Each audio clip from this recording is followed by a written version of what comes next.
My name's Carly and I'm 26 years old. So let me take you back to when it all began. Picture this: a bright-eyed and hopelessly romantic girl named Carly is head over heels for her charming boyfriend, Rio. We had dreams, we had plans, and we were ready to take on the world together. Love was in the air, and it felt like nothing could go wrong. In the beginning, everything seemed just perfect. Rio was sweet and kind and showered me with affection. I couldn't help but fall deeper in love with him every day. But then, like a sneaky little snake, something started to creep into our relationship. Or should I say, someone. Enter Miriam, Rio's dear old mama. Now, I'm all for close-knit families and strong bonds, but this woman took it to a whole new level. From the very start, it was clear that I was being pushed aside, playing second fiddle to the ever-present Miriam. I mean, seriously, she was practically attached to Rio's hip. Now, I'm not one to settle for anything less than the best treatment, honey. I've got a strong head on my shoulders, and I refuse to be overlooked or taken for granted. So, naturally, I started to feel a bubbling resentment toward my sweet husband-to-be. But something was nagging at me, something that made me feel like I couldn't back down and say no. It was that impending wedding day looming over me like a dark cloud. So what did I do? I made the ultimate commitment, against my better judgment.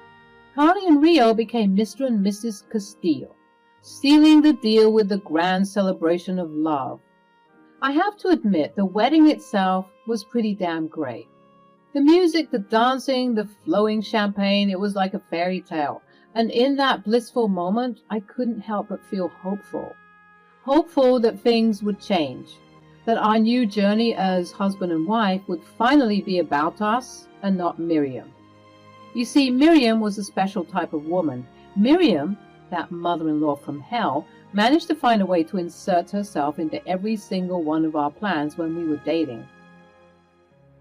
I'm talking about those trips that were meant for just me and Rio, exploring the world and making memories, but nope, Miriam had to swoop in like a vulture, claiming her spot in every adventure. And it wasn't just the trips. Oh no, it was the family gatherings, the holidays, and even the mundane Sunday brunches. Miriam always had to be there, front and center, stealing the spotlight. It was like she had an invisible leash around my husband, tugging him away from me whenever she pleased. It was a day after the wedding. We were still reeling in our marital bliss, and we were getting ready for our flight to, drum roll please, South Africa. As we packed our bags, Rio, that sweet soul, mentioned how glad he was to have a live-in tour guide. Yours truly, to show him around the beautiful country.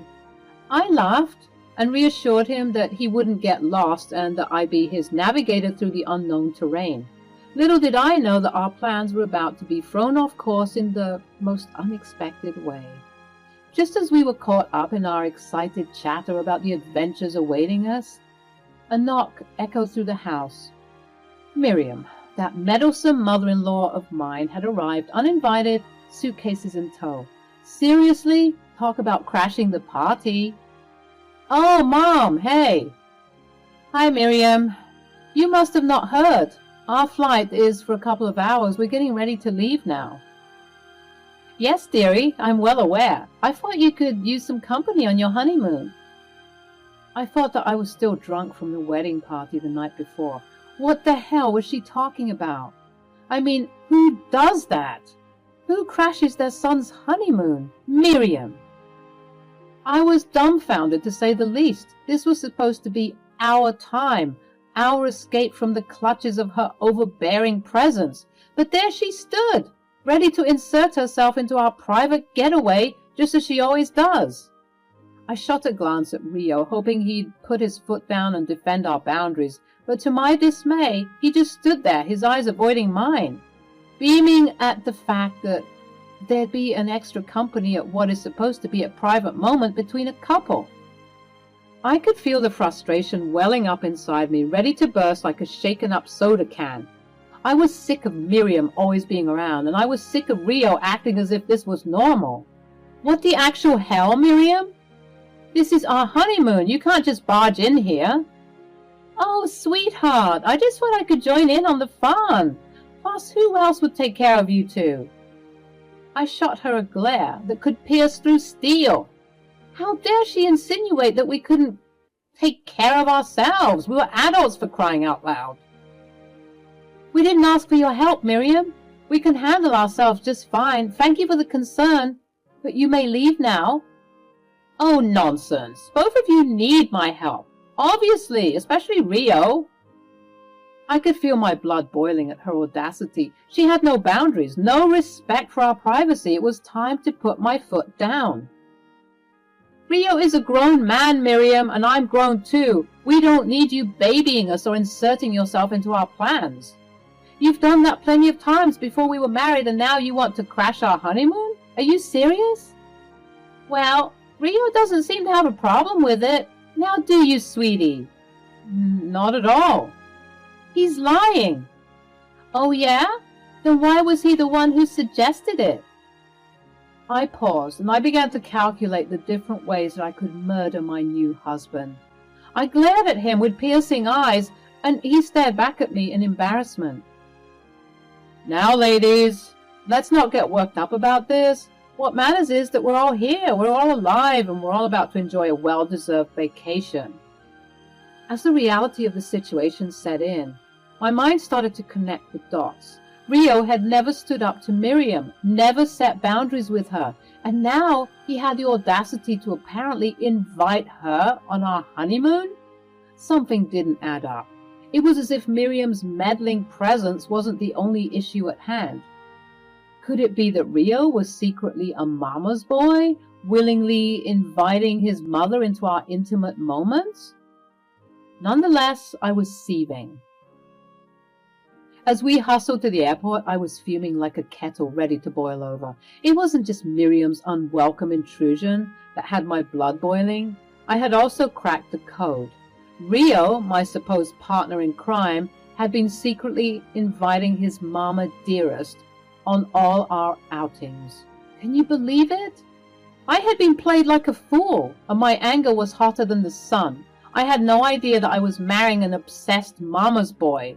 If I'd known that, I would have turned around when walking down that aisle. I guess that's what I got for marrying someone after only knowing them for a couple of months. The car ride to the airport was a silent affair, tension filling the air like a cheap perfume. I sat there seething with resentment, plotting my revenge against both Miriam and Rio. Was he truly a mama's boy? More interested in coddling his mom than building a future with me? Well, let me tell you, this girl doesn't take betrayal lightly. During the entire plane ride, I kept my cool like a pro, channeling my inner zen.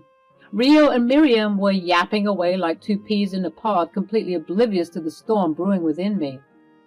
It was like they were in their little love bubble, leaving me to stew in my anger.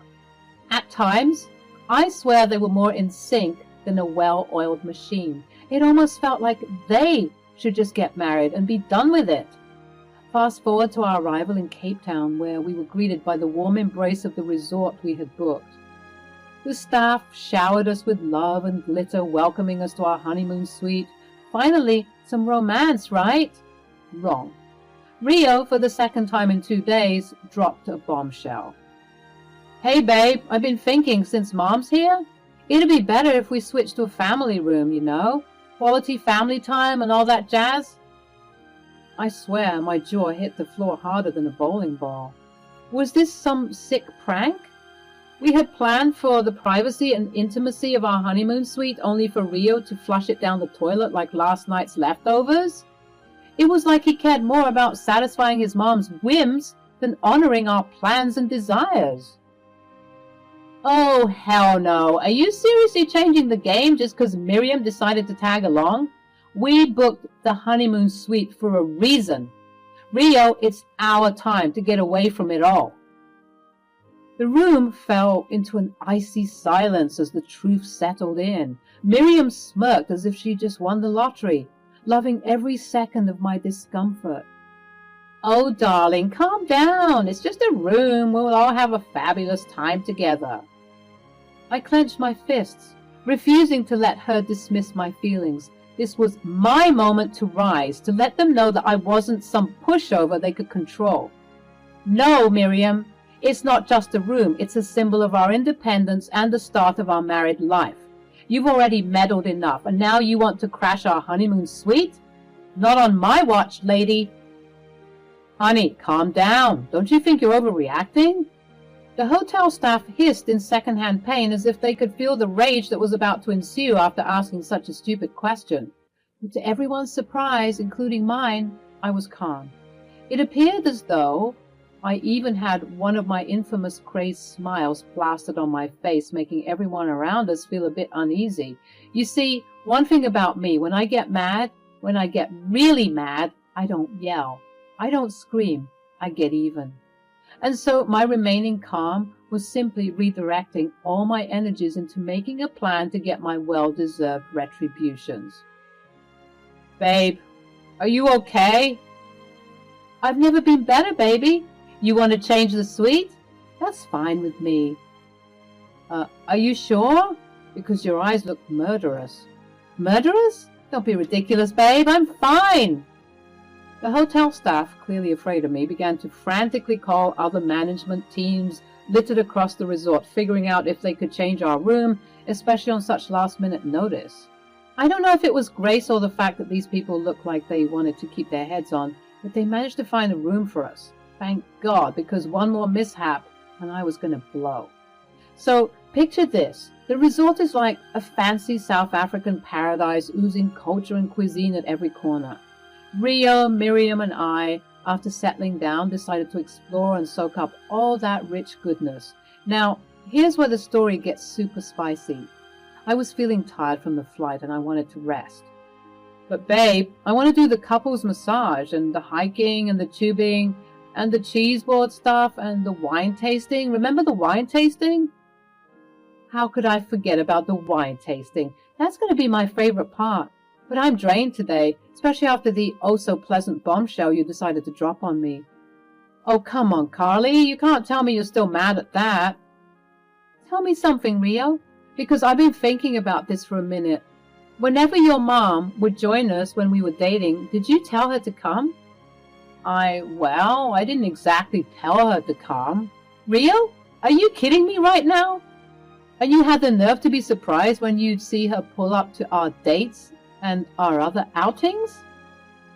Because I know how upset you'd be.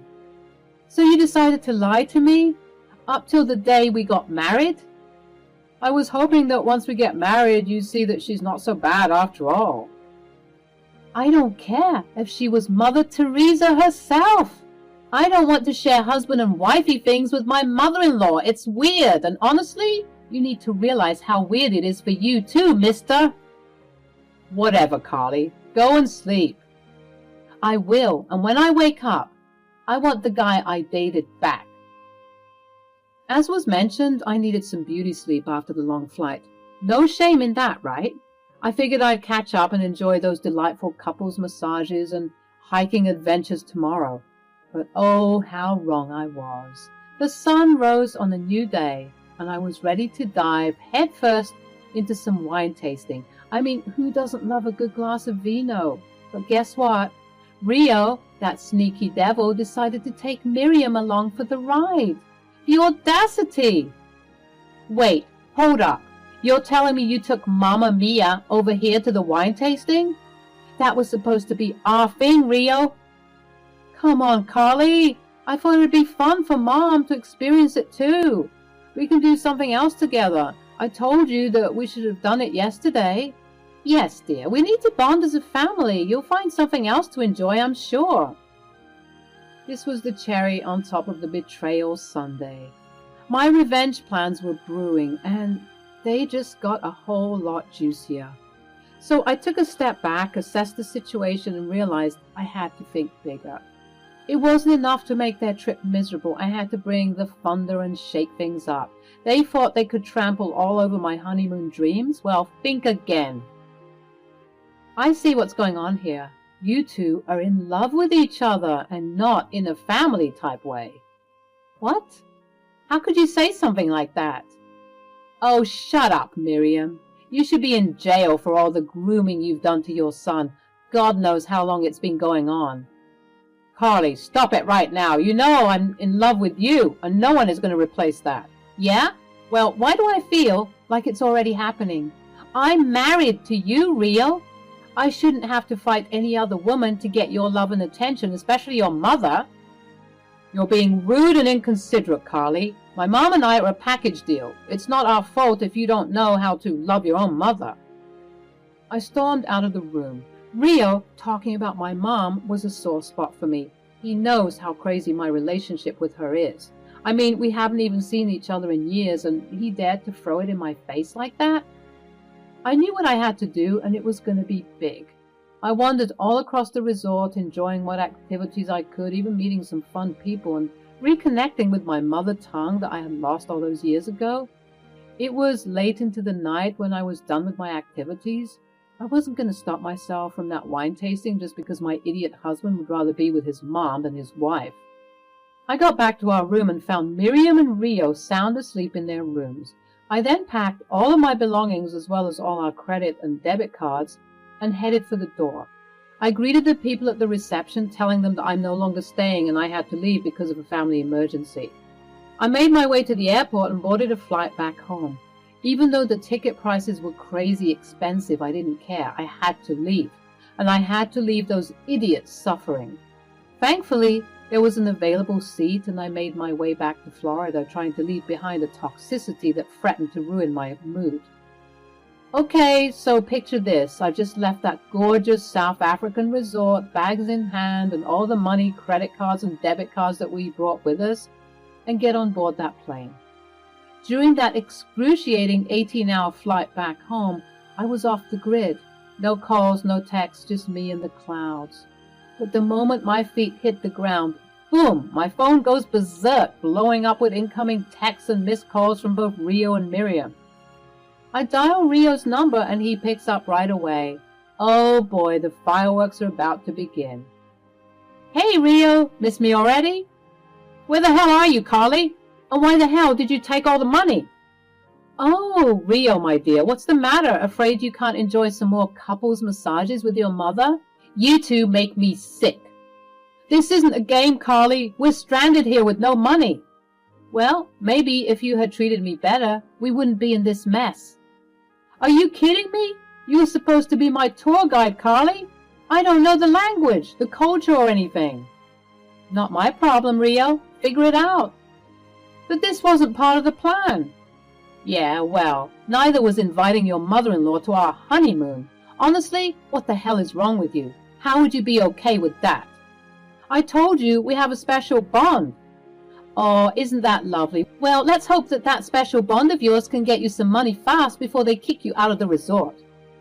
I could hear Miriam yelling in the background, hurling all sorts of curses and insults at me, but I couldn't care less. And what about us? What about our marriage? Marriage? Huh. I'm getting an annulment, Rio. I don't want anyone to know about this embarrassing lapse in judgment I had when I decided to marry you. I hope you and your mother are happy together. And Rio? Yeah?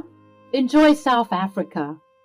At that moment, Miriam grabbed the phone from Rio and said, You wench!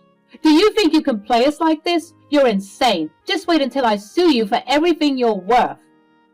Oh, pipe down, Grandma. Do you think that you're so special? If you sue me, I'll just tell them the reason why I did everything. Sure. You'd get my money, but everyone would cut you off once they realized that you're in love with your son. Me? In love with my son? That's ridiculous. Almost as ridiculous as that hairpiece, sweetie. We all know that it's made out of horse hair. What hairpiece? This is my real hair. Yeah? Keep telling yourself that. Good luck in SA, by the way. I hung up the call and proceeded to block both of them from contacting me. I knew that I had to unblock and face them eventually, for the annulment, of course. But boy, oh boy, was I enjoying this. My only regret is not being able to see the looks on their faces once they realized that they were screwed since they had no money. That'll teach those two to mess with me and my time for enjoyment. I missed out on a perfectly good vacation because of those two. That's the last time I meet someone off of Craigslist and decide to get hitched in just a couple of months of knowing each other. Regardless, I could say that looking back at it now, the entire situation was quite hilarious. I even went ahead and started a rumor that the two of them were in some kind of special relationship, if you get my drift. Those two were weirdos, and even though I'm still embarrassed about being associated with those numbskulls, I thought that I'd share my story here, finally facing my demons and hopefully teaching some of you all that these mama's boys are crazy. But guess what? I'm crazier.